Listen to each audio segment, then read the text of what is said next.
say this definitely for sure. Unlike Vexer, I have a bit of a tainted view of the game. I'm very economic in my play style. I just can't change my stripes. I don't know why. But every faction I play very economically, very defensively, no matter what it is. So, but I think for the case of the Spectral Conclave, want to um, they want to build up for that final turn. They're a checkmate kind of faction, as one of our fellow playtesters like to put it. It's like a cloak style turn where Farron gets to sneak up on you with a ghost walk or some such kind of move, open up lanes of fire with a hawk, and just checkmate you in one big unleash move, or um, chip at you with small attacks with rush, wear you down with foxes hitting your units, get in front of your gates.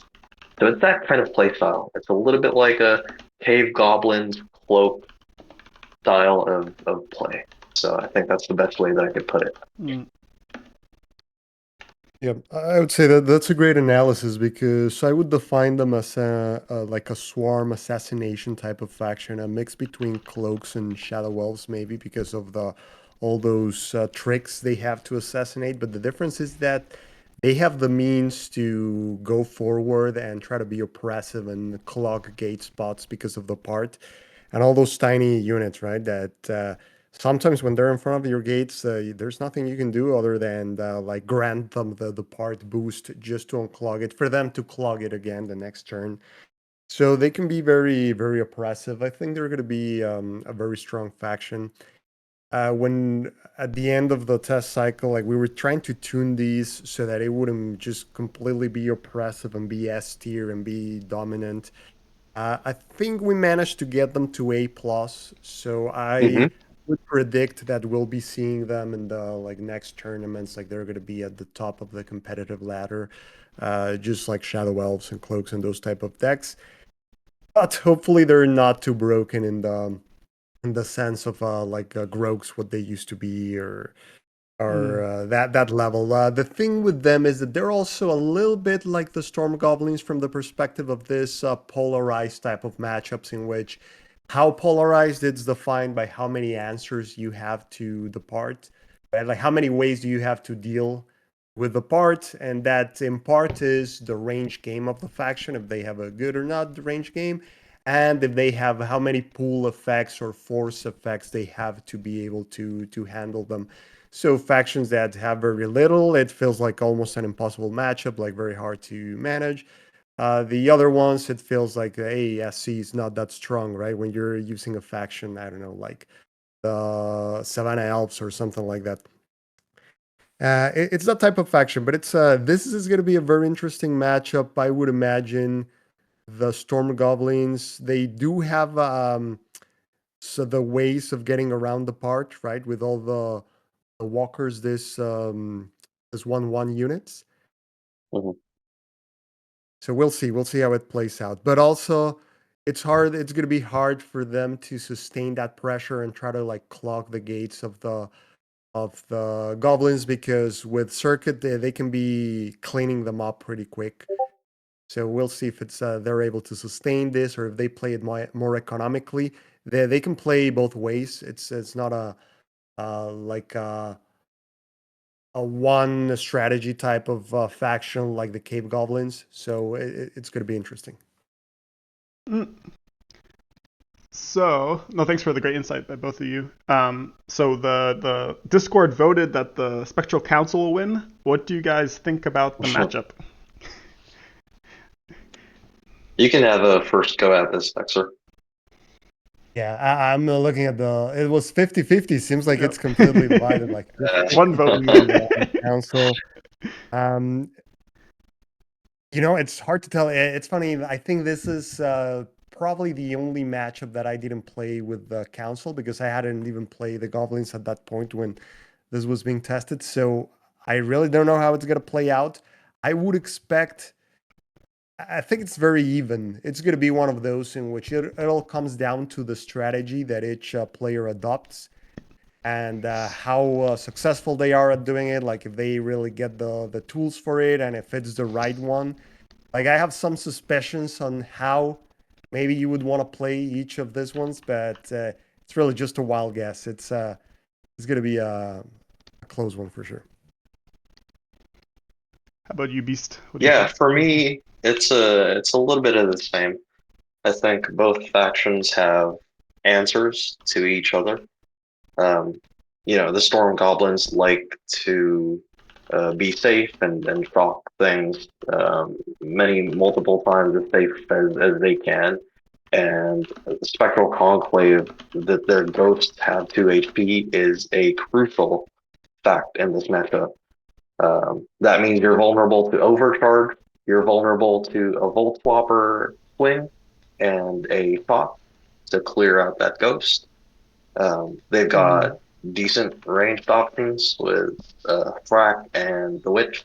It's a little bit tricky, so the Storm Goblins probably need to pay attention to the way that they gate, because you want to make sure that your gates aren't easily clogged. So, both factions have ways to get at each other here. Um, I think it's actually very volatile. I think both factions have ways to explode on each other, especially the Spectral Conclave. So, but given that, I agree with Vexer completely. I think this one is a little bit more even than we think, but just that the moments will be very explosive. Mm. Yeah, I completely agree. I feel like this is one of these matchups which will probably go either way in terms of like one turn.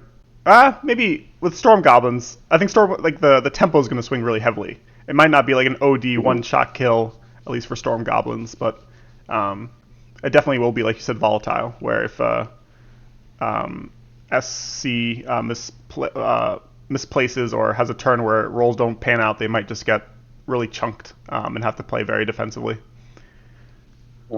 Yeah. Mhm. Yep. Uh, cool. So we should get the game soon.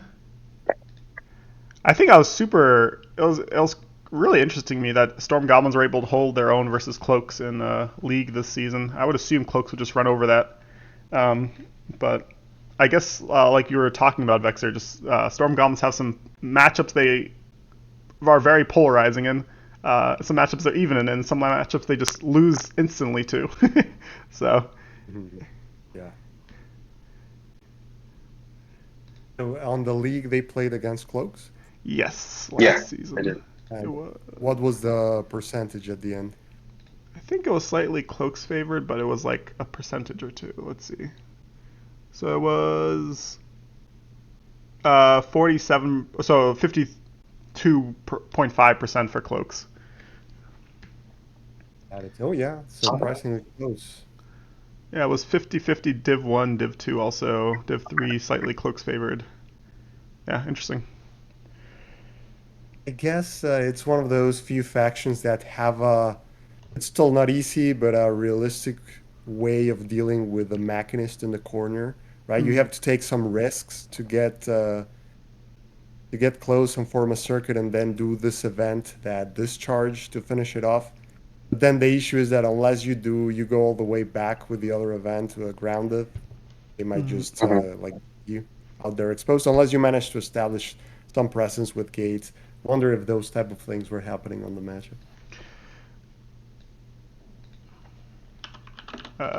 Did they send us the invite link? Let's see. Seems like they started it, so they should send it any moment now. Cool. Yeah, I also wonder the cynical part of me, who still believes that cloaks are favored, thinks it's also because not too many people play Storm Goblins still on ladder. So I think there are some tricks you can do to Uh, really make life annoying as for Storm Goblins, especially as cloaks with their mobility. But maybe I'm completely wrong. All right, the game started. The link's up, so it looks like the Conclave are going first. Um, Mhm. Interesting. Well, This we is a can cool see play. here that Go on. Yeah, like the starting setup and having that fox allows you to do some devastating play. If he gets a 4-4, it'll be a tough start for Fozmonot. Mm-hmm. Or Ooh, Yeah, getting the forward gate spot's always really good, especially against storm goblins. yeah, got it. It's interesting because you wouldn't think with Volt Swappers you can get gate clogged too much as a Thrak, but it really affects them. Like you really want to have like a nice chain, and the less units you can summon for a big chain, the worse it feels. Exactly. Yeah, no, they really depend on having those gates available. Actually, one of the ways of beating the Storm Goblins with some factions that are very weak against them is just trying to rush their gates, Mm. and it gives you a very good odds of winning that way. Especially, for example, with the Cave Goblins, I've encountered that matchup multiple times. This play, it's interesting. The Fox, instead of going to the center, he went to the right. Mm-hmm. Let's see what. Okay, so he has enough to try to keep Thrak protected, get rid of one of those foxes. Looks like. So what would be the advantage of going to the left versus the right with the fox? yeah, I thought That about that. Mm-hmm. you remove the play in which Thrak just pulls back and shoots that Mm. fox, I see what Hmm. you're right? So saying. Yeah, you're not leaving a target, and then that one right behind of the gate, there's no way for them to shoot at that fox. Like if they move anything at it, it's gonna get departed, so it's gonna be safe behind the other one. Great point. Great point. Right, so he got the important one, which was the fox. The mine wage was gonna survive at 1 or 2. Mm-hmm. So he managed to unclog that gate, which was probably the most important part here for the goblins. What is the magic amount you start feeling? I should.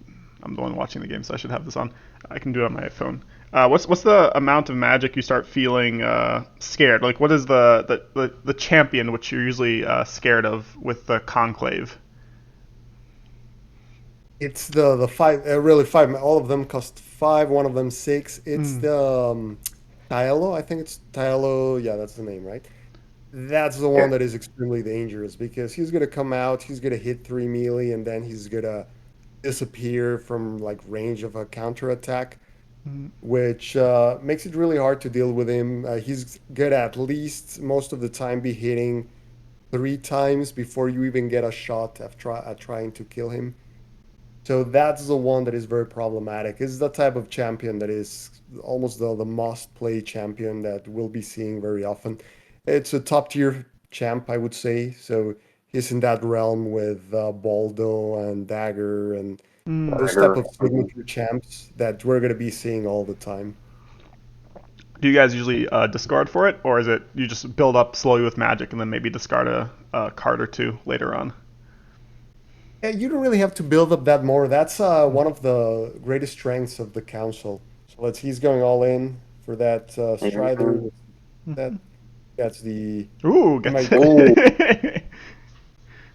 he has a chance of the 3-3 to even get a hit. Ooh, he gets it. So he's gonna even get the hit on track.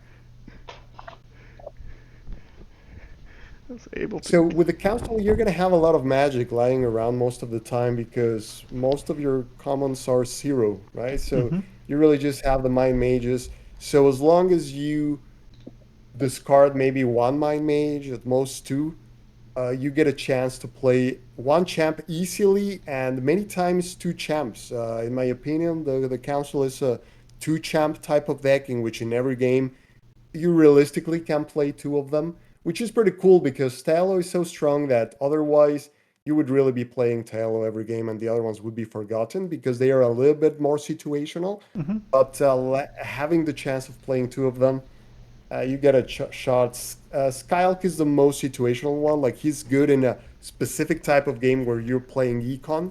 When you have those type of econ battles that you cannot really just go all in forward and you have to play it at a distance, Skalk gives you the tools to be able to fight an econ battle. And the other dude, he's just good in general. but you need a little bit more of a commitment, like dropping a couple more mind mages. At least you're going to be dropping two to be able to afford him. Mm. Myro, yeah, Myro.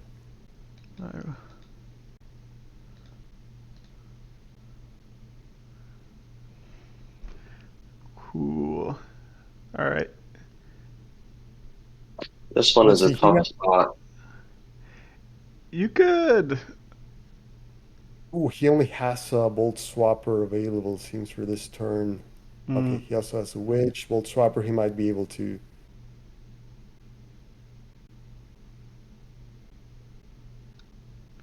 Interesting. Going for just the activation on the witch, I guess. That's Um, an interesting witch. I don't think mm, that's. yeah, like, not sure if that's going to be his play. I mean, you can put the witch to the side. Just go for the one for one, right? Yeah, go for the one. Except, Yeah. yeah, that's what I was Mm. thinking. Like, Uh, does he have grounded here? I wonder. Assuming. Oh, tragic. Ooh, Tragic. But yeah, I think yeah. which is one of those units where you can leave it wrathed, I guess. What's the name of the ability?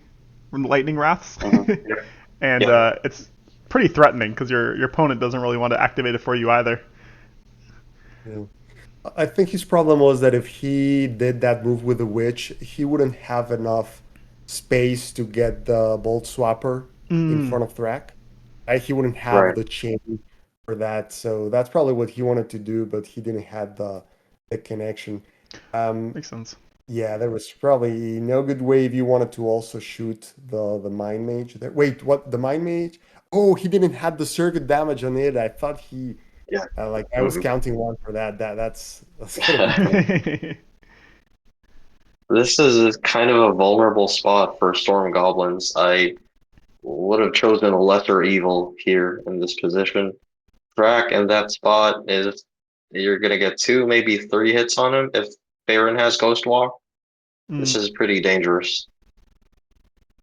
Yes, exactly. Probably falling back a bit because even if you achieve the what you wanted with this turn, killing that mind mage, it's very likely it was just gonna get replaced, especially with the opponent being at 7 magic. It could be replaced by something even worse, like Tylo. So at that point, Mhm. you're looking at 7 melee, right? Like getting hit by 7 melee. So might be tough for him to recover. The thing with the Conclave is because they're this faction that excels at assassination plays. If they get you low, just like with the Shallow Elves, if they get you below 7 life, then it opens up a ton of combo plays in which they're gonna put 3 attacks on you and finish it off. damn. Ooh, and then he gets a 3-3. Yeah, Yeah, all Thrak. these ranged dice are going crazy. Yeah. Thrak needs to Yeah. now be hiding. Hopefully, drew some gates. hmm I guess one of the powers to the Conclave is that they're not like, of course, their summoner's ability is important, but at the same time, it's not necessary for their game plan. So they don't mind their summoner being a little bit further back. hmm Doesn't have to be like within Exactly. 60. Yeah, pretty much. You're right. Like at this stage, he probably recognized that he doesn't even want to risk fairing, and he's cool like just keeping him on the back. Mm, You got the gates. At least that's going to open up some additional possibilities. hmm So this gives him a better chance to make a comeback. mm. I could see what's that champion's name called? The one where here I can find it right now. I could see Skiz being really good in this matchup. Like Skiz is probably Mm. you can probably do some really cool stuff just one shotting all the commons with a All the circuit. comments. It's just tricky to set up Mm, skiz. That's the problem. Getting that line. You're not gonna get a horizontal line easily with the Spectral Conclave. They really hold the front spot of your gate very well. But I don't think that's an easy one. And even then, a vertical line is also hard to achieve with Skiz. But yeah, given the right situation, it's probably doable. I think what they really want here is to push forward, or well, in general, Storm Goblins want to push forward and get damage on Faerun as soon as they can, because here at this spot, to me, it looks pretty impossible. Mm. Yeah. I mean, And these are the type of factions that really knowing how to play against them makes a massive difference because of how thematic they are, like how specific they are. So for example, against the Storm Goblins, if he avoids even crowding the board with units, it really limits the potential for those like devastating overcharge plays, right? Like those type of things. Against the council, there are things. It's funny because the council is one of the hardest factions to learn how to play properly. Like it's, I would say, the highest complexity 5. But also, it's even harder to learn how to play against them, right? Like there are some things you can Agree. doing to deal against them. And let's see, he's going for maybe he focuses on trying to destroy that gate to prevent Thrak from being able to hide. He's probably going to finish it off. Yeah. I think that's a good choice here. Exactly. Yeah, because the hit on the witch doesn't really give you anything. Like if you bring her down to 1, then you lose the magic once they do another circuit. Reach charge turn. Yeah, and also there's only one more gate, I guess, for Fuzz. So most likely they didn't draw it. Yeah. But this recharges are exactly what he needs to be able to build those chains and have the Volt Swappers to connect and deal with the illusions. We'll probably follow it up with. Oh no, not summoning anything else.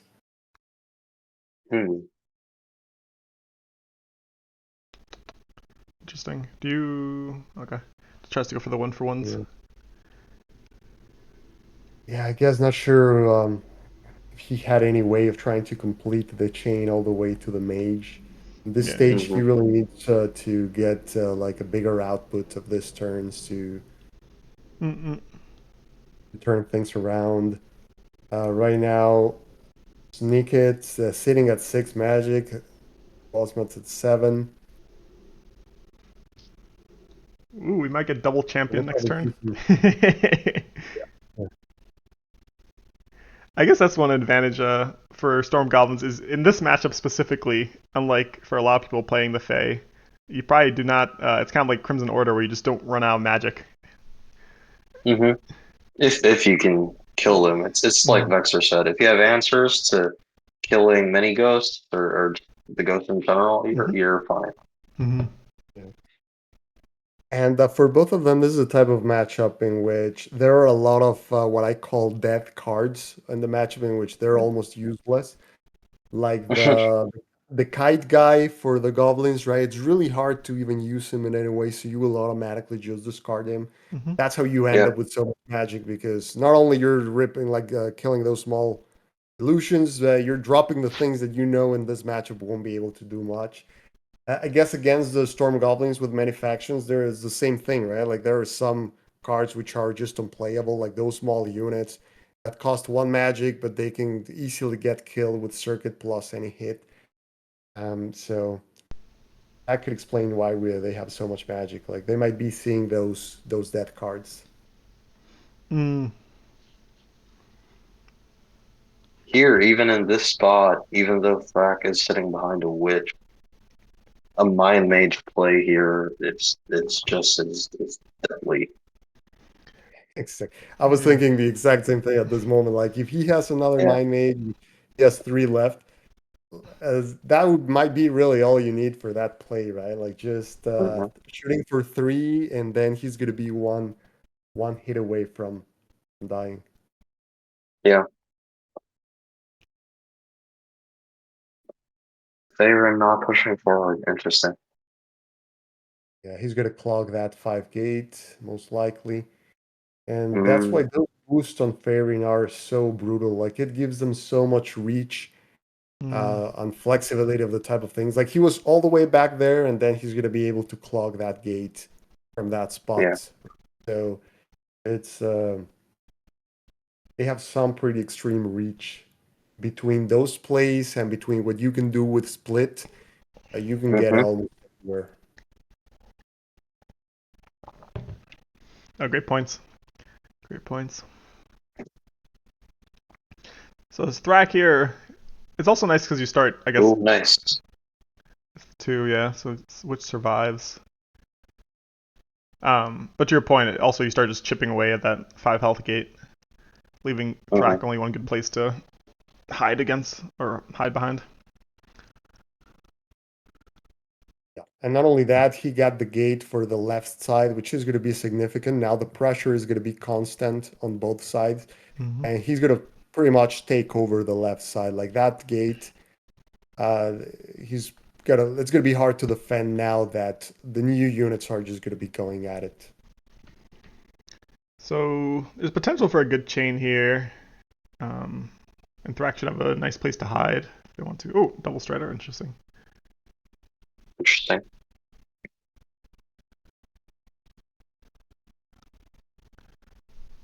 Hmm. Okay, denying the magic from the witch. I think you need Yeah. to squeeze though here a little bit from the witch, or maybe I'm wrong. I'll just the mind mage I guess is kind of out Yeah, I of it. think you have to. Yeah, you have to kill your own witch here. I don't Mm-hmm. think there's any saving that witch. Mm-hmm. Yeah. And the alternative, sure, as maybe you were thinking, is just sending the witch to kill the mind mage. Yeah, Well, just get not it to kill, low. sorry, to attack. At Yeah. least get an attack. Considering that the extra magic might not be that significant, you care more about that Mm, The whiff. that miss there. It's gonna be yeah. yeah. Not getting the kills on the illusions really hurts. Mm. Yeah. The good news is Thrak is at least most like or is definitely alive this turn. One more turn for Thrak. Exactly. And well, the thing that one of the weaknesses, I guess, of the Enclave, like they have a hard time dealing with beefy units, like with 5 health units, Mm-hmm. because of all those like just small attacks that that they use.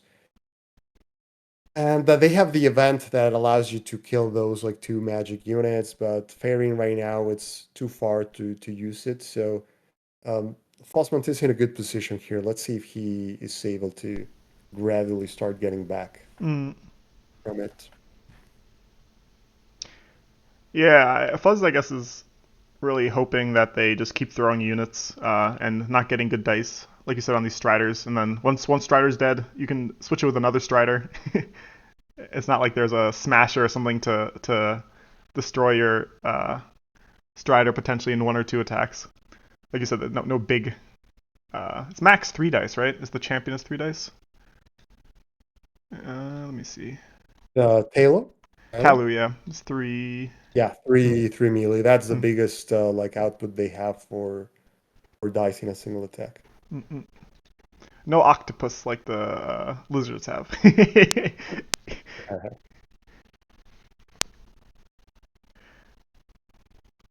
Doing a little bit of thinking here.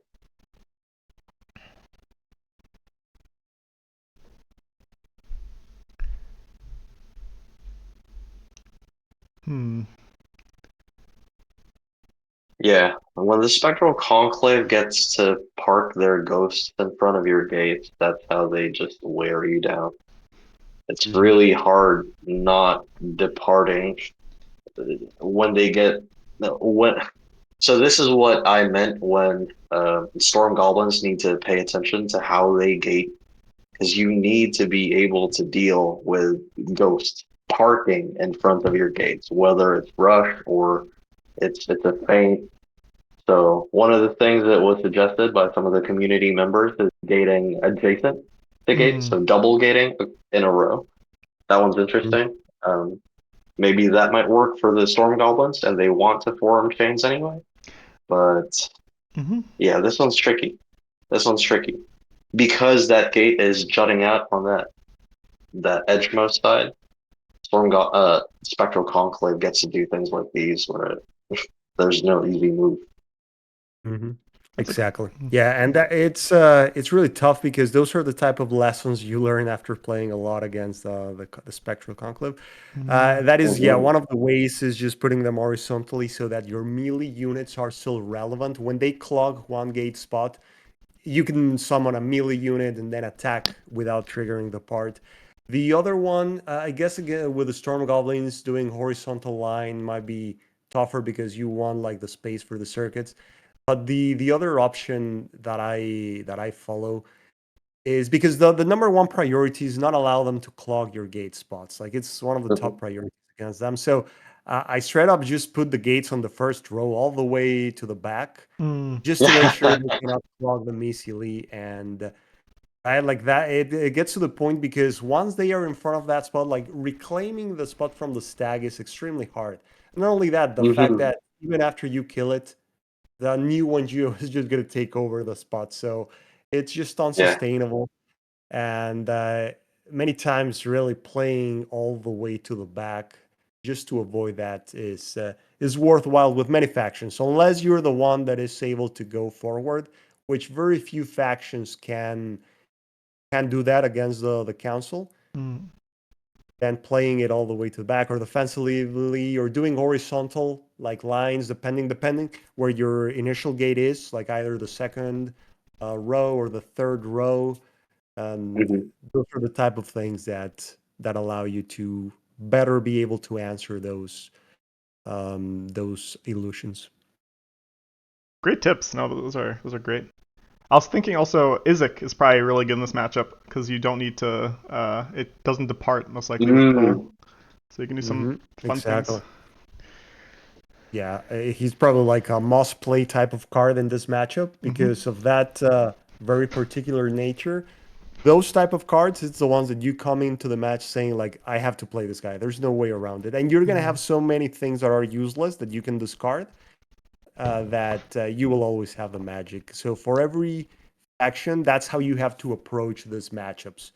Saying like, okay, which things are dead cards because of the illusions? Okay, just discard them. And which are the ones that allow me to answer the illusions? Those are the ones that I'm just gonna play every single one of them.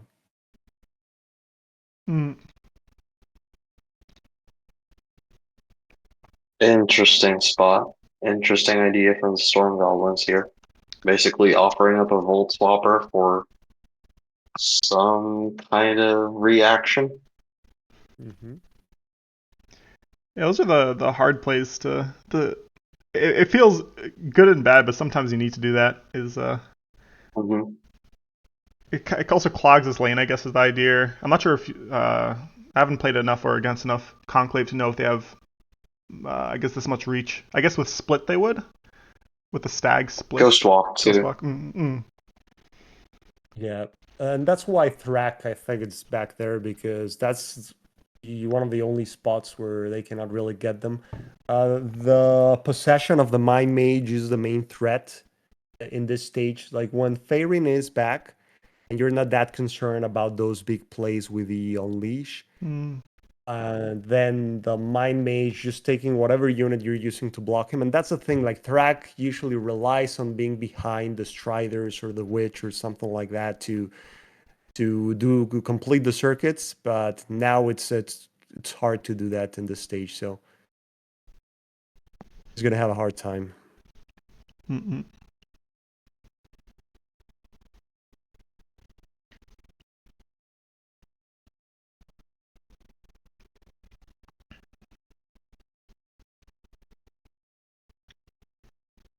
Interesting.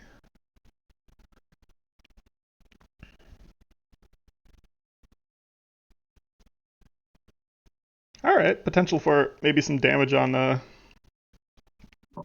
Faerun next turn if Fuzznot has the right hand, Oh, especially with Overcharge and a Witch. Mm-hmm. Yeah. If you have a Looks like he's just gonna. okay, getting I guess Striders in position to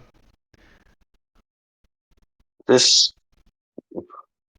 this is a very dangerous position for Storm Goblins. If they push through this, there's a lot of things Spectral Conclave can do to you with a Mind Mage. Mm-mm-mm. Yeah. Mind Mage. Summon something with Faerun on the other side. Or Mind Mage possesses that witch, then you can Ghost Walk into it and do all sorts of funny things. Mm. Oh, I forgot about Ghost Walk. Okay, alright.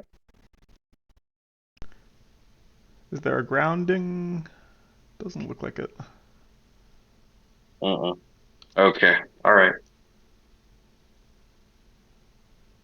Let's see if Snikkit The combo. has a kill here. Mm-hmm. I guess also with the champion, like you said, because they're at 8, so they could summon a Mind Witch. Or not a Mind Witch. I'm thinking about Breakers. They can summon the Mind Mage. Um, and the champ and do some, like you said, some crazy stuff. Mm-hmm. What a cool faction. Yeah, I'm excited. I guess that's why potentially you want to protect Thrak in this matchup with like a Strider in front, like one space Mm-hmm. before it. But that's Mm-hmm. hard. Yeah. From the start, I would say you don't want to have any single turn in which he's exposed, like what we saw at the beginning. Otherwise, Yeah. just getting like a few hits, you're already in the situation. And if he's always behind something, even like it's not going to be affordable for them to start mind maging you to death, right? Like paying one magic for every 2 attack on Thrak Yeah. makes it hard for them to sustain or even then play the champs if they're doing that. So yeah, I would say the main priority there. The thing what we saw was the council had a very like they went first. They had like great rolls, and then we saw this one of the whiffs that prevented him from unclogging, I believe, the one of the illusions for a turn. So yeah, the goblins were limited considerably at the beginning of the game.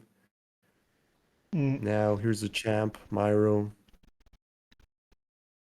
After this unit attacks, and then I guess a Mind Mage. Is that within 3? Ooh. I guess there are many right now. If he had Unleash, he could get 5 dice on Thrak. Seems like he probably doesn't because he's going with this. Mm-mm. Mm-hmm. Oh no, actually, no, not really. Never mind. So looks like he's just gonna go for the value play here. Might not have the tools to or another mind mage in hand to do a possession on the witch. Still has value, like you said. You get 4 attacks in a turn with command. Is that how it works? Yeah. Mm. Yep. Exactly. You're gonna get another one, so you get 4 attacks, and Myro is in a great spot there. Like he's pretty protected, single flank, and kind of far away from a circuit connection. Mm. So the Fozmonot has 7 magic. He could have enough units to try to complete circuit all the way to Myro. Mm-mm. Yeah, start just chipping away at Myra. Because I think at this point, as Storm Goblins, especially the way Snick is playing, you probably are just trying to go for good trades. Try to econ this until Faerun is trying to push forward. I guess the question is how many more commons or of these illusionary units does Snicket have? And they still have 12 cards, so I'm assuming a lot. But maybe it's just all birds, in which case it's a little less threatening than any of the foxes or no swords. I guess no sword dice. He probably still has quite a few. I think the foxes are the ones we've seen 2 stags at least, right? And I think this might be the 3rd Mm-hmm. fox. Mm. It's hard to keep track with Illusionist, but yeah, I With think so. recursion. Yeah, I don't think he might be too concerned about running out of illusions yet. At this point, he's slightly ahead on the econ side of it. That's probably why he's just staying back, saying like, "Hey, I can just don't even have to go for it." Because if the goblins want to get back into this game, they'll have to just start being more aggressive, like moving forward, just to be able to connect the circuits, Mm. and that's what they're doing here. Once per turn. The thing is, Thrak might think he's far enough, but it's with the council. Like if there was space, pretty much the only way to be safe is to be blocking the. The distance is not gonna make you safe. It's really having units that are blocking that side. Mm. So we can see just even without him having anything special, Fairing can move to the left and get a stack to the side of Thrak. Mm-mm. Mm-hmm. Yeah, 1, 2, summon, 1 push. Yeah, and then also if there's a mind witch. Oh, yeah, but it's yeah. If he has one in hand, then that's the Mm. second attack from the Mind Witch, 2 spaces away too for the possession. So might be over this next turn. All Snikkit really needs is a Mind Mage, and he has 5 dice on Thrak. Mm-hmm. Yeah, to your point, Vexer, the purpose of Kite Rider here might be to protect Thrak, where you don't care if you hit for 1 dice, you know. Mm-hmm. Better yet, if it rolls a special, it might damage the commons of if Thrak is surrounded, it might be in your Yeah. favor.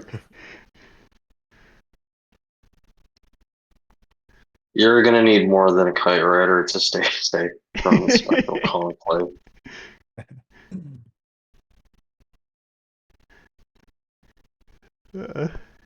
I misread when my first game or one of my first games with Conclave. I misread how Unleash works, and I thought you just got like 5 extra Mm. attacks with 1 unit, Ah, or with multiple units got extra attacks, and I lost afterwards. Such a cool faction, such a cool event. Yeah, it's extremely powerful. Mm.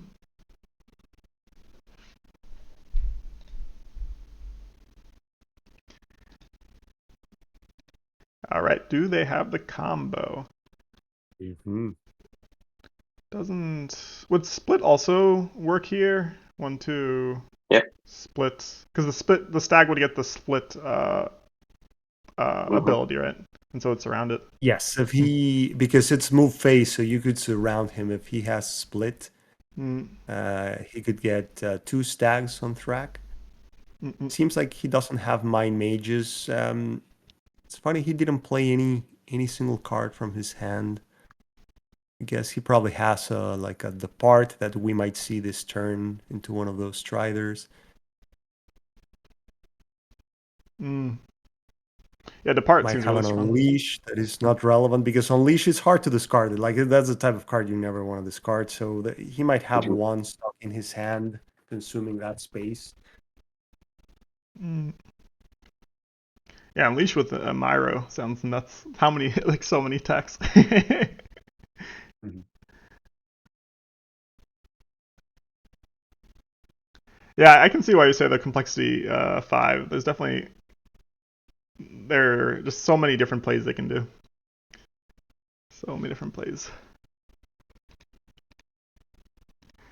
While we're Yeah, waiting and for this, taking the part, even taking the parts into consideration when you have Fairing around the middle, mm, like you'll see that many times your opponent or you think you're safe, and then they just start like departing all the illusions, and now there's like a Mm-hmm. flank open on Fairing, and you get killed. It's like, oh yeah, the illusions are not good at defense. great point. In your opinions, what's the best deck against the Fae, which you've seen, or not the Fae, the Conclave, which you have seen so far? Let's see. Ooh. Let me take a look at the list of decks. And so the Breakers have a good matchup because of Mm. all the assassination tools. Like they can get Uh-huh. with Fairing and deal a lot of damage. So that one leans to the Breakers. Let's see what else. I think the Cloaks also have a good matchup just because of all the like the forcing and all the like they have a decent range game. So that one probably leans their way. The Grogs, they should still have a good matchup because of the Sears. They allow you to get Seer. around Hmm. and yeah, buy some time there. You also have the potion that forces, so that way you bypass the part. So they should have a good matchup there. Then you have I think the Splish. polar dwarves also have a decent time. yes, exactly Mm, like that because you have a great defense. It's hard for them to do the assassination turns. Oh, look at Mhm. this! What Myra Champions. just retreated. He Mm, didn't go. Yeah. Interesting. He didn't go with the for the stag Hmm. aggression turn on Thrax. So he's not trying to assassinate. Seems like Snikkit is convinced, like committing to the econ victory here, Yeah. mm, and then not even wanting to risk. Even though he's at 11, that's why I was assuming that he might feel safe, maybe exposing Farin for like 2 or 3, like 2 melee or 3 range and a circuit sap or whatever. He doesn't seem to want to do that. So. interesting. That might give Fozmonot an opening. I Because think right now, I so. think if Snikkit just went for the assassination Hmm. plays, it would really be hard for Fozmonot to stop that just because of the mind mages. And Hmm. like we don't know if maybe Snikkit already discarded like 2 of those 3 mind mages or something like that. But Mm. we know that Track will always have some units around, and that just means that any mind mage is going to be able to finish you off there. So look at this. Now this is the type of big chain we were we were waiting, thinking that Storm Goblins it needs this type of play. Let's see if he's able to connect it. Although Was that just a whiff? Was that another whiff? It was and another whiff. this is the second 0-2 on that gate. At least they beat on gates, right? Hey, Like at least that's they're engaged. exactly when I get those 0-2s or things like that. At least if they're on gates, I say like, well, it would have been worse if it was on a unit. Vexer, Think you wanna? go on. Oh no, I was just thinking if you hit your own witch here with a kite rider before you stop. Yeah, But I think I was thinking the same, but the question is, you leave that spot open. I guess it's fine. I just don't know the Wait, reach, to what? be honest. Another one? Wait, what? uh, Oh my god! Kite Rider more soon in the that's game. so Okay, funny. got it. He wants to get it back. Yeah, Oh, true, true, true. Yeah, exactly, the recharge. exactly. On Yep. purpose. Hmm. Oh, maybe he was probably thinking about the mind mage. Like he wanted to get it, like remove it, I'll so get that the it. mind mage Yeah. couldn't take control of it. And he didn't even get that one. So it's Yeah. and now if he So drew the mind mage, he might go for it. Vexer, I was thinking about your game versus Davood with was it the Seeker? The Strider needs to go. You need to discard the Strider. You know, if you can put the Strider in your hand, it needs to go straight to the discard pile. It's been misbehaving. Oh yeah, the betrayal with the secret. Exactly. Like he's gonna pay at the end, like just out of spite, killing your own unit because of all the wood. Yeah, if Fozmonot gets lethal, the first attack is killing the Strider, and then afterwards you can complete the turn.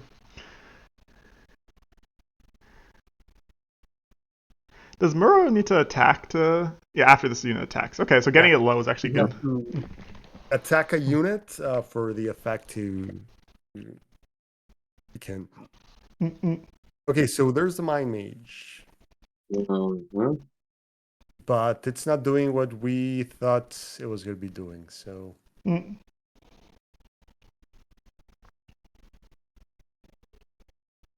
Yeah, I think I agree with you guys. Even just the 2 damage on Thrak, 2 turns before, um, just makes it so Thrak has to literally play the back row.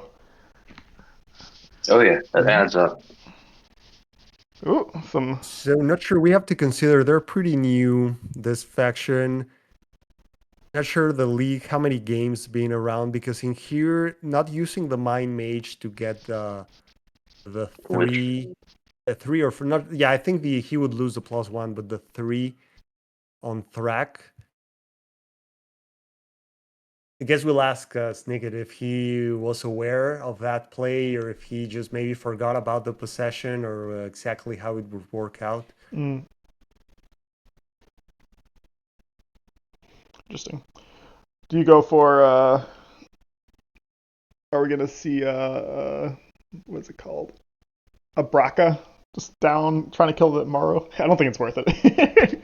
But Yeah, because as long as you it might keep, not be worth it. yeah, I don't think it's worth it. Because if it lives, it's just you just sacrifice 4 magic for what? Very much. Then yeah, your champ is dead, and then that Myro, I guess, he's gonna get one more attack. It might be hard to avoid that, but then you should be able to finish it off. Like that would be the focus there. Hmm. I guess in here the priority would be to try to finish off, make sure that you finish off that Mind Mage. Osman knows that those Mind Mage right now are the main threat in which he wouldn't really be able to answer it, as you will always need a unit in front of Thrak. So he'll probably just prioritize that, and we'll see what he has in hand if he manages to build a chain. Splish Really, point. just a Sorry. couple units and one bolt swapper should allow him to establish a chain. And he got the. Did he do the recharge event last turn? Yes. Hmm. I think that was Okay, his last recharge. yeah, because with that, he should have the units. Maybe he has even enough to build a chain all the way back to Myro and Farin. Like that could Mhm. get him back into the game if he. Well, if he had an overcharge, I Overcharge, guess yeah. that's the only way to finish off Myro, but he should have the elements to build a long chain. He's probably right Mm. now thinking about that, like computing all the moves he would need to build that chain. Mm. I think an I interesting. like that you're so very optimistic from this perspective, Vexer.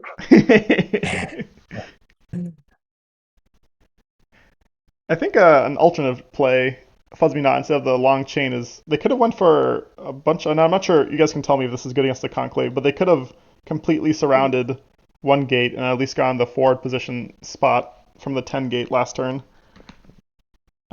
Just I'm not sure if that relieves the pressure a little bit.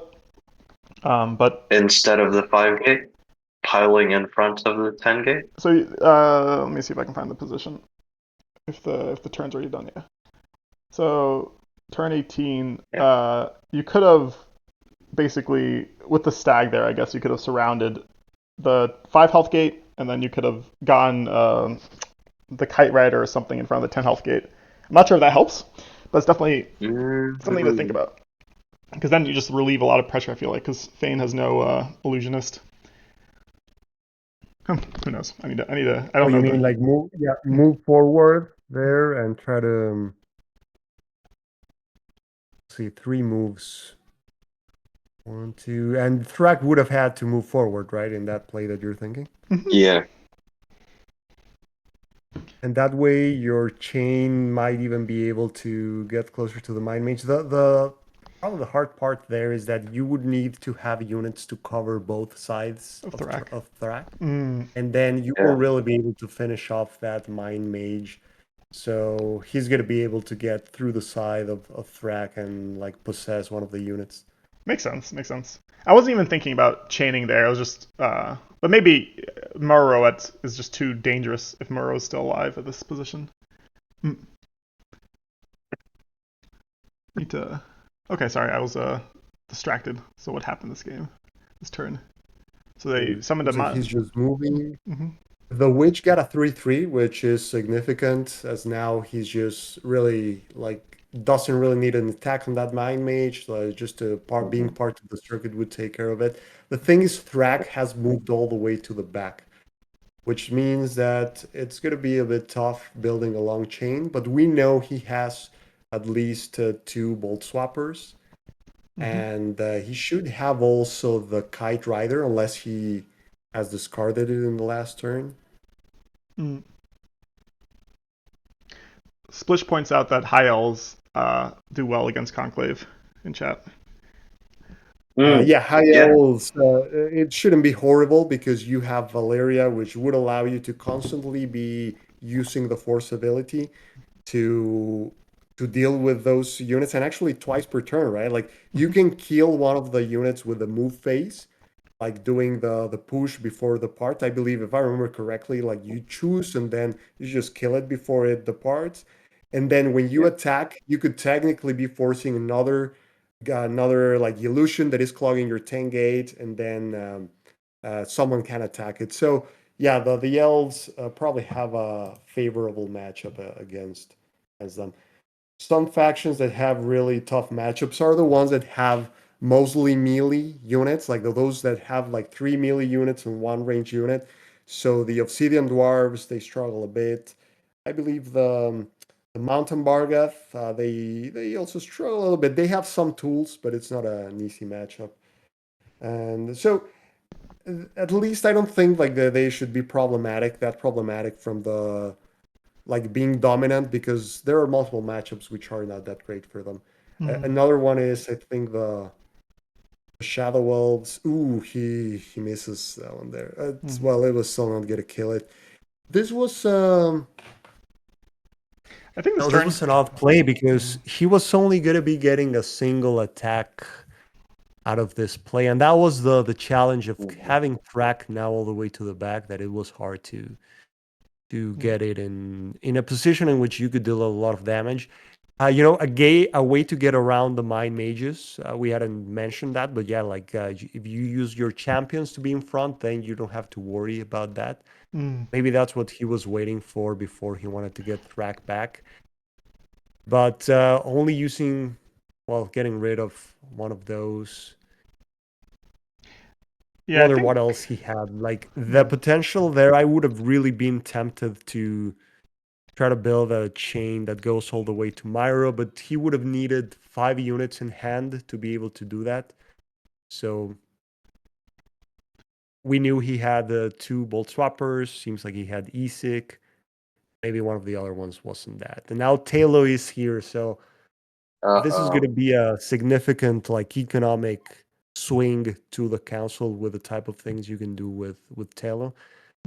I assuming here we'll see what illusion. maybe a split the- Talu something. Yeah. Yeah, split. 5 dice on Thrak. Yeah. And then there's probably even an unleash, so even if you whiff, you probably just get a lot of value. Yeah, and it seems like he's going to use it in an offensive way to go for. Oh, actually, no. Never mind that. This is 7 melee to Thrak, so he's probably toast now. Where's the 7? Oh wait, he didn't surround him. So if you surrounded, you could have surrounded Thrak. One on the stag on the. Oh, the other stag couldn't reach it. Never mind. It's just 5, but still a kill shot. So 50% kill shot, I believe, or actually even more. It's 80%. Yeah, with the 5. Like 4 5. Oh, gets got it. There you go. Jeez. Rough game. Yep. Though I think Yeah. Fozmonot had it was hard, but at least they were able to stabilize it a little bit towards the middle. But they were so far behind, like you said, from the beginning of Thrak just being exposed in the open. Exactly. Yeah, that those first like 2 or 3 turns set the tone for the whole thing. Like once Thrak was at low life, Yeah. after like I think he sent it directly to 4 on that turn, or I think so. right? Like it was I something think like so. Yeah. Mm-hmm. It was, yeah, I went to 4 after that turn. that. Yeah, it was gonna be really hard to get back at that point. Yeah, it was. I guess positioning. I guess one thing is, but this is hard, of course, is Thrak. It's one of those things where in the opening hand, especially as Storm Goblins, you want Thrak in there, but sometimes Thrak blocking one of your gate spots leads to a situation like this where, especially a faction like Spectral Enclave, which has so many tools to always constantly block your forward gate spot, leaves it so you only have 2 gate spots to really summon from until you summon another. So it might have been worth trying to at least. It's hard though, but the idea would be to have another common where Thrak is, and just have Thrak in the back doing chains. Exactly. Yeah, that's usually the approach you want to follow there, so that Thrak is not clogging that gate spot, and you don't find yourself in that position in which you cannot really summon out of that side. And then even that type of play with the Witch and the Bolt Swapper, he didn't have the space and the moves to complete it. Mm-hmm. Yeah, interesting. I definitely would love to see this as a league matchup or something where we can get a lot of data about the specific matchup, because both seem to have a lot of tools. I'm happy they're able to summon Izek later on, but it just was too late at that point. Turn 22. Yeah. Let me message them that they can come into chat.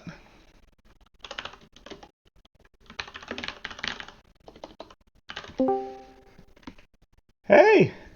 How you doing, Fozmonot? I'm doing okay. Did we all see the graphic that I posted from Massimo's log analyzer? Oh wow. Oh, yeah. Yeah, actually the 90% is the most Shocking. right, like it's rare to see things that high. Yeah. Yeah, that's higher than the average melee roll. Yeah.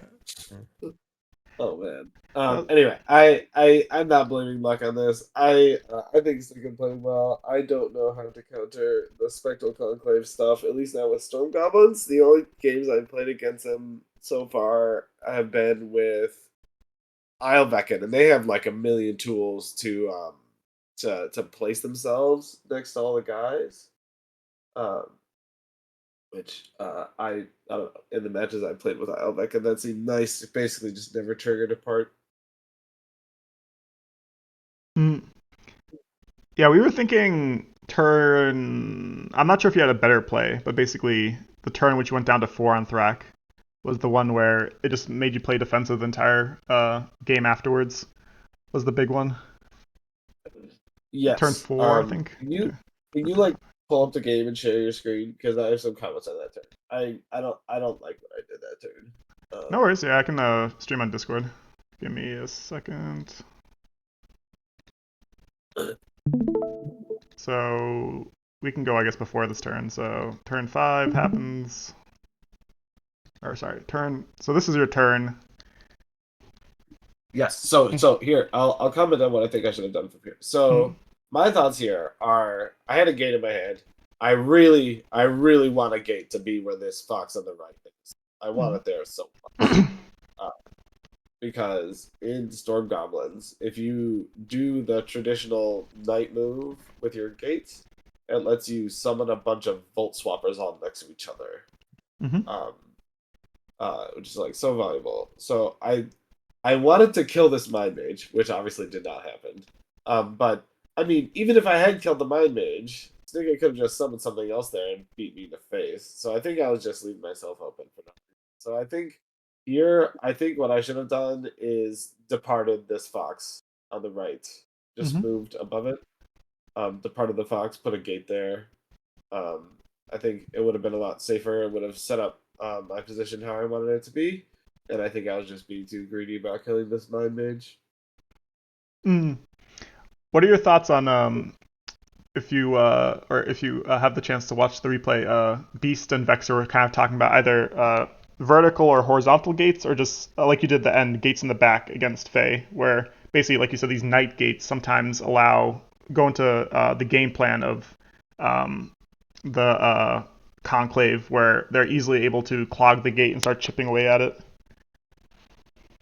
I mean, it's tricky to do horizontal gates as Storm Goblins. They kind of like night gates better because you want to form longer chains. When you do adjacent gates horizontally, like say for example, a gate where Frack is right now on your screen, it's goofy for the Storm Goblins. So they do like the night gates, like where Fozmonot placed them. But yeah, it's tricky. Sometimes you have to do it that way, like Fozmonot said, or like Vexer advised, do a gate on the back row. That way, it's not easy to get to it, and you can poke from them with range or force the Spectral Conclave to come closer. Yeah, I guess to your point, Storm Goblins don't like back gates too much either, so it's tricky. It's tricky. I will say the placement of the night gates was a bit annoying for me, because you like to park your illusions behind the opponent's gates like that fox is currently. Mhm. But if there's a gate in the knight position, I can't put a fox there because you can just summon next to it and kill it and not trigger depart. Right. Yep. True. Yeah. I will. Well, So obviously the night gates are really good, but I do think the gate that I played on the left side of the field, I really I was very disappointed with that placement. I felt like it didn't accomplish that much, and it got killed really fast. And then I played the back gate on the right, kind of above where Thrak is now, and that gate did nothing because I just moved everything to the left side. Like that gate didn't do anything either. So I think, I feel like placing my first gate in just the best gate spot. I thought that made sense, and then I thought my subsequent gate placements I really did not like. Um, I thought they were just not that helpful. And um, I will say I at the end I left myself open to that swap play. But I'm just not that familiar with how to play around it. I'm not that familiar with all their tricks yet. I do know that they have that champion, but yeah, and I think I was just I was doing a bad job dealing with my worst position and seeing a way out of it. So How about you, Snick? Sorry, let me put Snikkit. Snikkit. What did you think about the game? Well, I think I've discovered my opponent's most crucial misplay. Did you forget to sacrifice a goat before the game for the good dice or something? yeah, it's because I'm kind of sick right now. I didn't really have the time. Understandable. I must admit, I was going into this matchup. I was quite worried about it. Storm goblins are traditionally my bane. I cannot play them to save my life, and usually when I run into them, they clobber me. Especially with in this matchup, the Vault Swappers being able to teleport next to your illusion units and stab them to death for real, rather than having them just leave. So yeah, I was quite pleasantly surprised with how well it went. Probably in large part due to that starting Mind Mage that just, I think, rolled 9 for 9 on the range dice and then didn't die for ages. Yep. It was we were commentating on that. It was it was a beautiful mind mage. Yeah, I was saying before the stream, I don't know if it actually went live, that we can't call them the bunny faction because the rabbits aren't real. I think that guy was making his case for, no, you have to call us the bunny faction. But yeah, after that opening where Frak went down to 4 hit points, I was just mainly focused on not throwing and looking for an opportunity to finish the game. And it took a while, but eventually I was able to set things up with that final swap play. We were talking about. It looked like throughout the game, there were certain times where you could have, when Thrak was on, so like turn 17, when Thrak was kind of on the side of the board, you had opportunities with stags to maybe chip away with 2 damage, but then you decided to go more for the econ play. Sorry, I guess turn 18 would be the turn.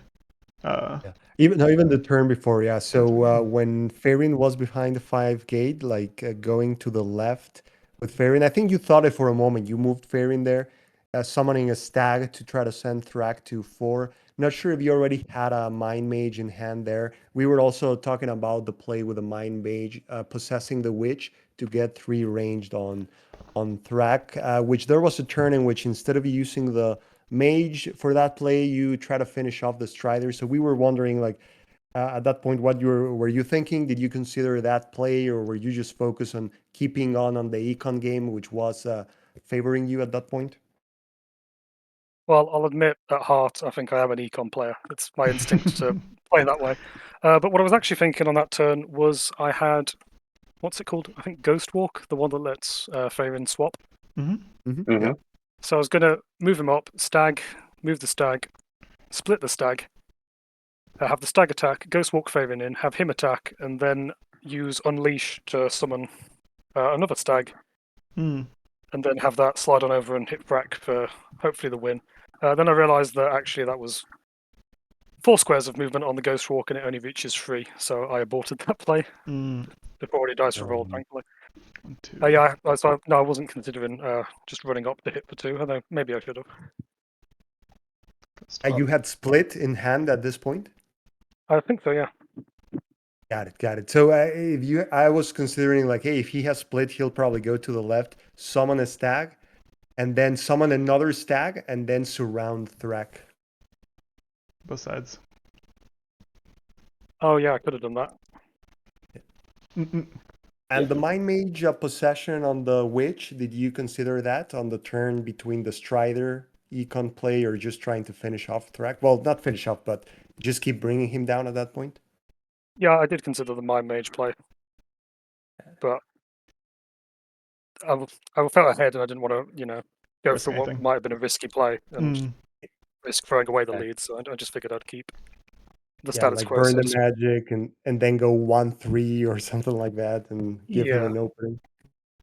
Yeah, I will say if Farron ends the turn to the left in this 5 gate and I'm alive, Farron is in an immense amount of trouble. Mm. Like even just like one to the left where Farron is and one up. If I'm alive and Farron is there, Farron is going to take like so much damage. Because at this point I have overcharge in my hand. I have a recharge, I believe, as well. And I don't. I think I had Ezek now, but it wasn't. I didn't have 5. But that it sounds like the play would have been extremely likely to kill me, but in the rare case that it didn't kill me, um, yeah, I was in. I could set myself up such that I was pretty safe with Threk. Although I don't know how to be safe against mind mages, so I will admit that.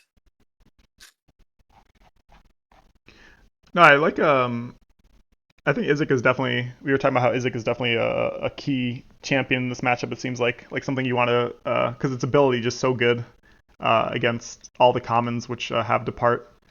But yeah, you're able to get it out, but just was a little bit too late at the end. And also, it's champions are good blockers, like you said. What is a good blocker against Mind Mage? I guess champions are always solid. Did you discard your other 2 champions, or were they just in the bottom half of your deck? Because you were at high magic the entire game, so I was just curious if you were holding them, or whether you didn't draw them, or whether you just took them away from magic. Fozmonot. I got Skiz on like my second turn or something, but I'm horrible at using Skiz, and I feel like in this matchup especially, usually if you can get someone on the other side, it's because you did a lightning step and then moved, and that doesn't seem especially good in this matchup to me. So I just got rid of Skiz so that I could clear my hand up a little bit. And then Ezek, I drew only a turn or 2 before I played it, and then Braca, I think I drew it after that. I didn't have enough to play Braca, and I feel like Braca's just so broken. Like I mean, I realize that Braca still like triggers depart, but Braca's ridiculous. What a ridiculous champion! Oh my goodness, the movement. I think Braca's insane. It's so much move. 4 or 5 spaces is a lot. He's a cool champion, definitely. But yeah. So I think I needed to play safer early on. Obviously, that one turn that went horribly. And I wonder if I should have tried to stay on one side of the map and then just build up a bunch of gates there, because I feel like a back gate is so much nicer when there's also a forward gate. So, like, if I got a gate in the spot that I was talking about getting, kind of just above where your mouse is, and then a gate to the right of where my back gate is, so it's 2 night moves. You mean? Yes, there in the corner. Like these 2? So if I have those 3 gates, I think there's a lot of defensive ability there for me to stay alive. There's a lot of ability for me to summon guys where I want.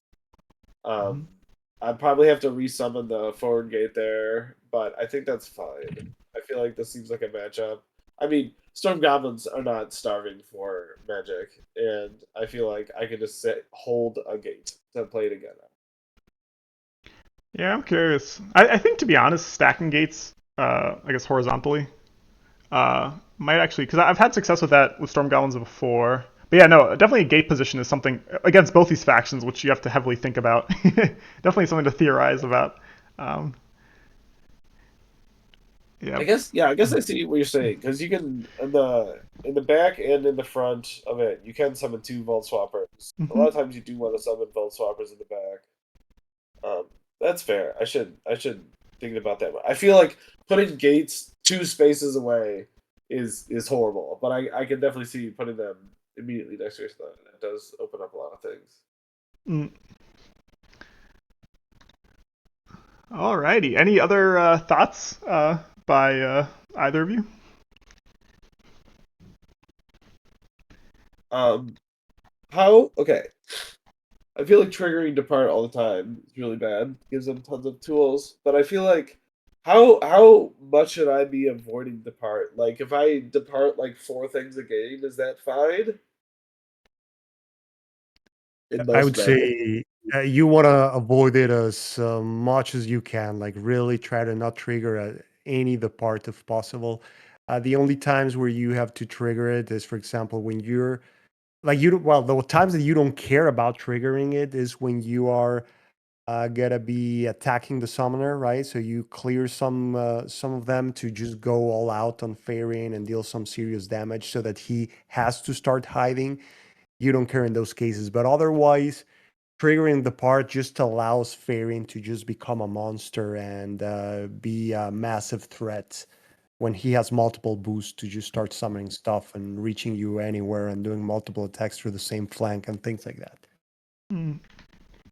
No, I'd agree. I don't think there was any turn in that game where you triggered depart and I went, oh man, I really wish I hadn't done that. I was always Yeah. happy to see it. Yeah, I definitely triggered it a few times, but I think that early time triggering it to get a game placement, I think that. Mm. Oh, that I definitely Yeah, to agree. protect Trying the to rack. avoid it. Because you get the turn afterwards, but yeah, it's Thrax ready at 4 then. Yes. Yes. Mm-mm. There was one turn early on where I was considering going for an assassination play, actually. That would have ended the game much sooner. I just can't remember which turn it was in the game history. What turn are we on at the moment? This is turn 9 currently. Jump forward to like turn 13. This one? Yeah. So I'm watching your Twitch stream, which looks a bit delayed. Is it I'm more streaming live on Discord, if that's easier. Yeah, That should be a lot quicker. Or it could just be two blue squares not loading anything. Wonderful.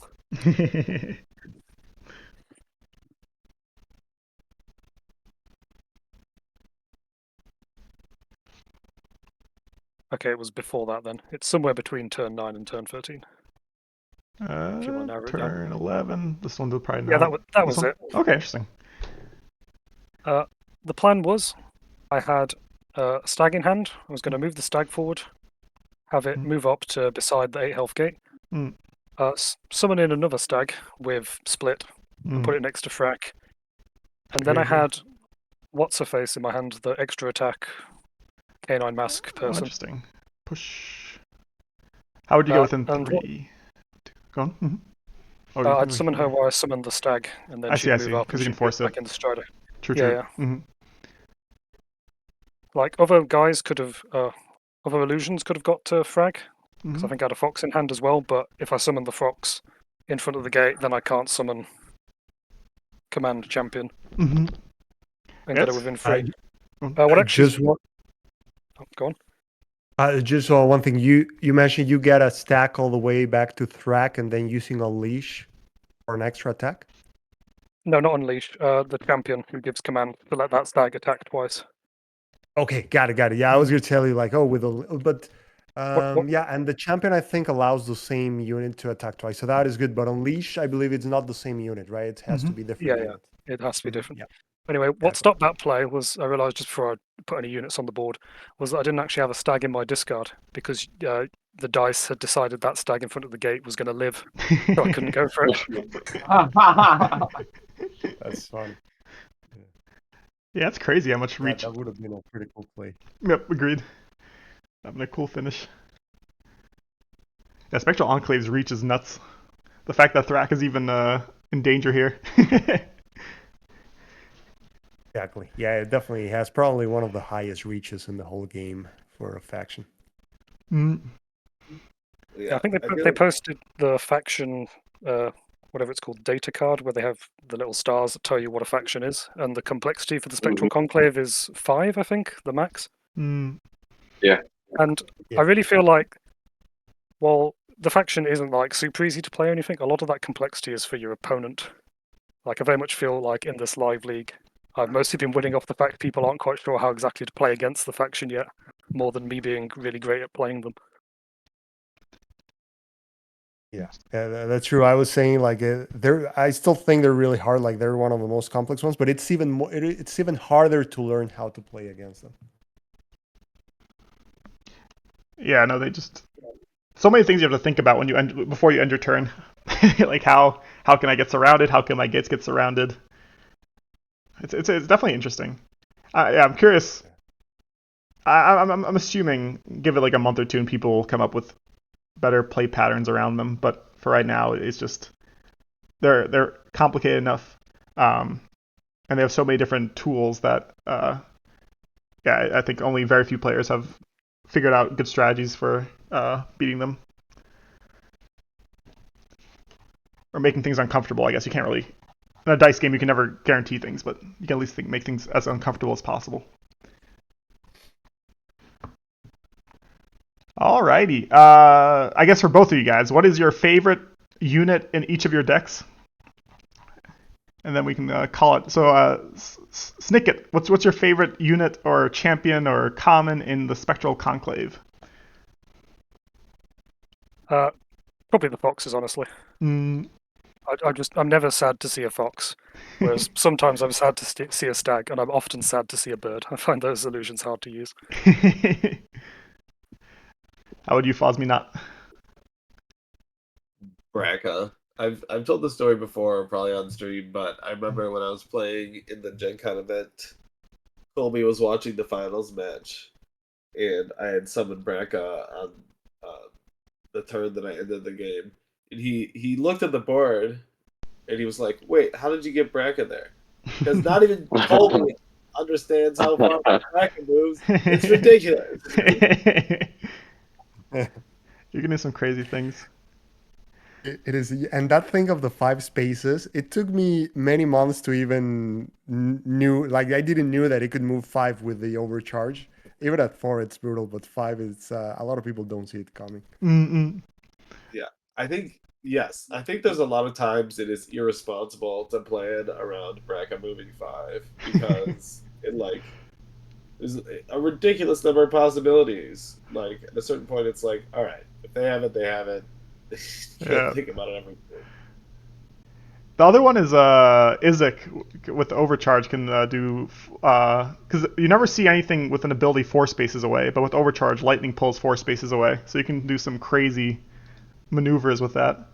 Lightning pull 4 away. Ezek is also insane. I feel like my favorite plays that I've ever made with Storm Goblins have been ones where I like literally go to like their back row or something insane with Thrak. Mm-hmm. Survive a turn and then don't even ground it, just pull them out with Ezek. Yeah, I feel like Izek gets a little bit devalued just because Storm Goblins usually, like, a lot of times Izek's in a spot to be in chain, and so it just becomes a 3-5. But in any other deck, like, Izek is just completely busted, even on Storm Goblins, but the mobility is nuts. Yeah, I think Ezek is really strong. Well, Ezek is strong, and there's like really complicated things that you can pull off with him. Mm. And like literally on the last turns of this game, I was there was on one of the last turns, it might have been the last one that I had. Um, so this to me immediately looks like the juiciest recharge overcharge turn ever. Mm-hmm. Um, just because you can just get two. I had two Volt Swappers. You can just get them in between all of the Spectral Conclave units, get a kill on Miro and on Mind Mage, um, and just set yourself up for success. But I couldn't I don't think it was this. It might have been an earlier turn, but it was a very similar turn where I just didn't, even with Ezek, I just didn't have enough moves to pull it off without throwing Thrak right in front of everything. Um, but I feel like Ezek a lot of times does enable that, even with the what's the 2-power guy? What the heck is he called? The Strider. Even with Strider, sometimes you don't have enough moves in this deck because you need so many, just so many. To get a nice chain. Especially if you don't have a perfect place to play your Vault Swappers. Mm. No, good points. Yeah. But yeah, great game, guys. Great game. That was fun. It was a great showcase of a lot of different champions and strategies both factions can do. But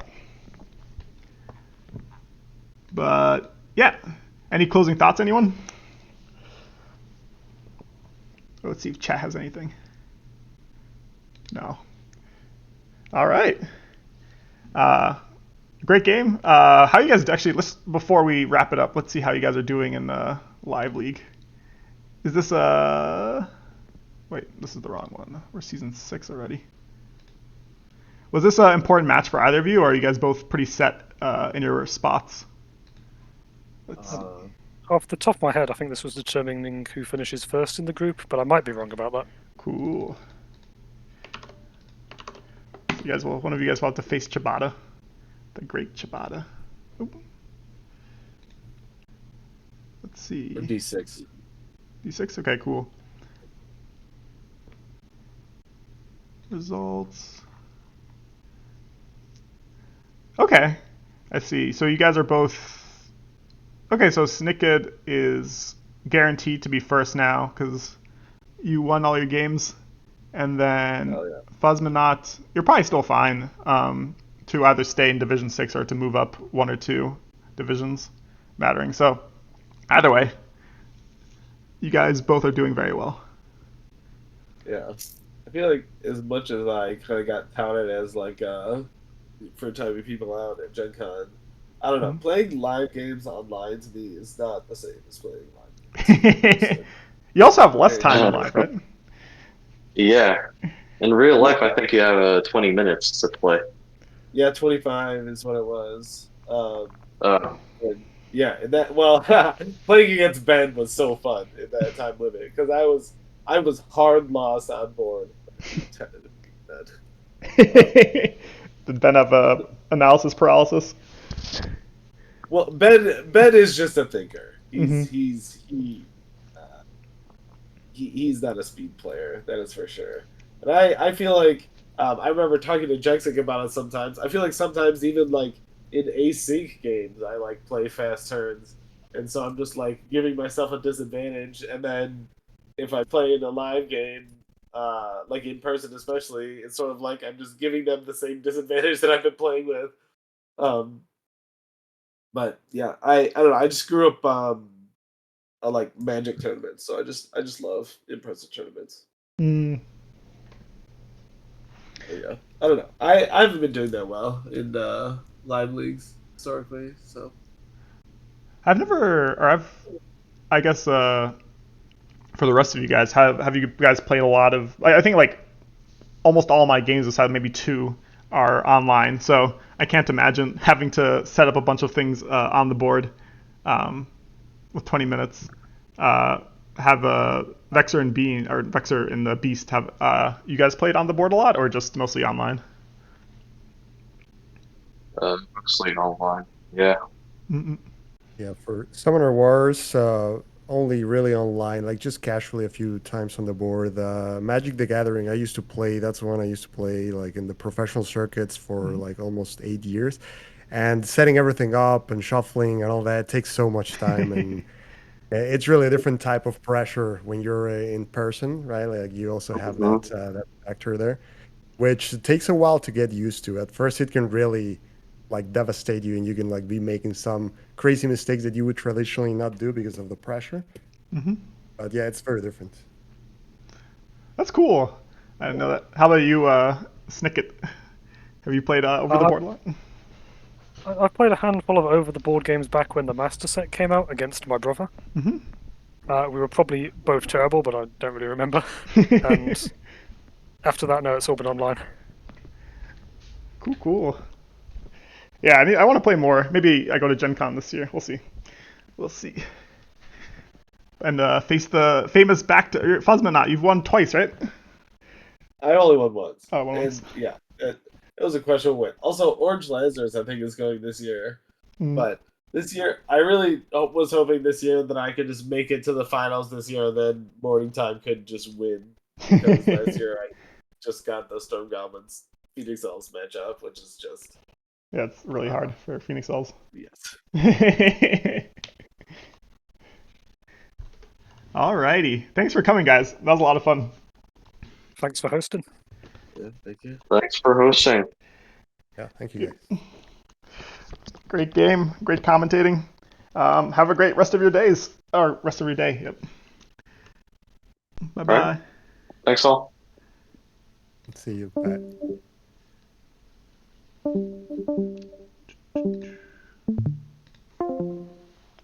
All right. I might do later today another stream. We'll see how I'm feeling. I have some board games. Playing the new what was it? Elder Scrolls Betrayal of the Second. It's pretty fun. Lots of dice thrown, which is always fun. Be playing that with some friends, and then maybe tonight, if I'm feeling up to it, I might do go over do the community replay analysis again, finish up those games, or maybe do from last league do a Massimo Road to Victory, which might be fun. Also because he's been he's been wanting me to do it, so might do that. Look at all the D1 games, how Massimo won 9-1 in a pretty hard group, and I humbly say as I'm in that group, but I think that's one of the harder groups because of course I'm there. Ha ha ha. No. Yeah, Massimo, OL, Prophet, Nestle, me, and Fiddle. Yeah. Could be fun. Or maybe I go over my own games, but no, I'll go over Massimo's. Maybe I go over my own games later because I think that could be informative for newer players. And also just interesting to myself to see uh, how games could have gone better. But either way, thanks everyone for showing up. That was a lot of fun casting with Beast and Vexer, and Fozmonot and Skit. Great game. I'll see you guys later. Bye bye.